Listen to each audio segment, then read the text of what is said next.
The second generation of the Ottoman Empire, Orhan Ghazi's conquests and reforms. Hey dude, in our previous video, we discussed the conquest of Bursa and the story of Osman Ghazi's burial. Today, we will share with you the story of Osman Ghazi's son and the second Sultan of the Ottoman Empire, Orhan Ghazi. Who was Orhan Ghazi? Orhan Ghazi was the younger son of Osman Ghazi. His elder brother, Alauddin Pasha, had little interest in warfare and military affairs. Alauddin Pasha was a man of peace, deeply devoted to religious studies. For this reason, Osman Ghazi chose Orhan Ghazi as his successor.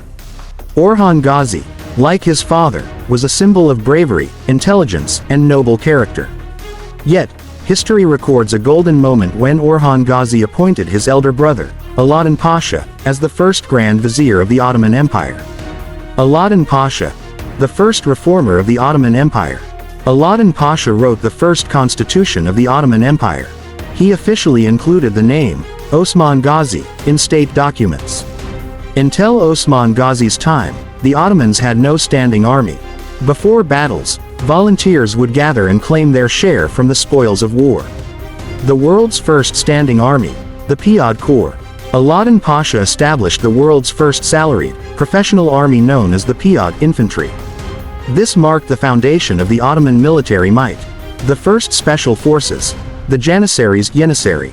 Later, Orhan Ghazi's minister, Khaireddin Pasha, took a crucial step by creating the world's first special forces, known in history as the Janissaries meaning, new army.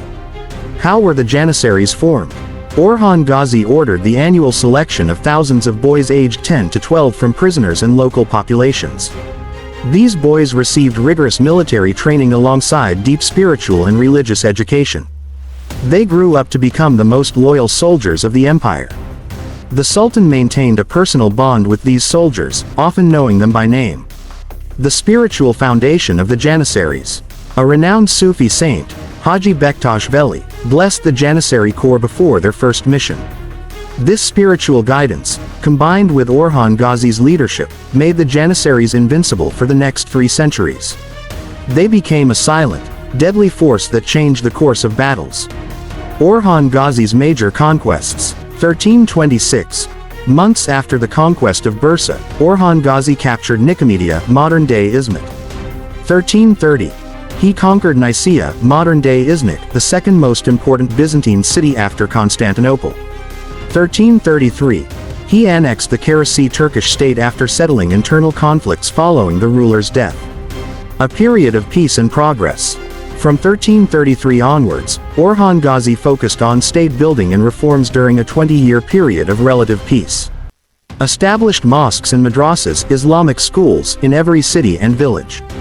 Promoted scholars and supported religious institutions. Built hospitals and expanded healthcare facilities. Strengthened the economy and boosted trade.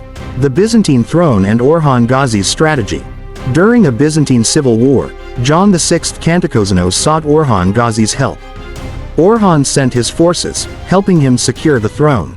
Conflict with Serbia. The Serbian king Stefan Dusan attacked the Byzantine Empire and captured Thessaloniki. Orhan Ghazi responded swiftly by sending a 20,000-strong army that defeated Dusan and liberated Thessaloniki. The first Ottoman footstep in Europe. In 1354, Orhan Ghazi's son, Suleiman Pasha, conquered Gallipoli, marking the Ottomans' first foothold in Europe. This victory opened the gateway for future Ottoman expansion across the continent. Personal tragedy and Orhan Ghazi's death. Soon after the Gallipoli victory, Suleiman Pasha tragically died from a fall during a horse-riding accident. This loss deeply grieved Orhan Ghazi. A year later, in 1359, the great Sultan Orhan Ghazi passed away. Orhan Ghazi's legacy. Orhan Ghazi ruled for 33 years, expanding the Ottoman Empire from Asia to Europe. After his death, his son Murad I ascended the throne and continued the path of conquest and reform. In the next video, we will cover Murad I's victories, the rise of the Ottoman Empire in Europe, and the epic Battle of Kosovo. So, friends, don't miss our next video and make sure to subscribe to English Diary to continue exploring these golden chapters of history for free.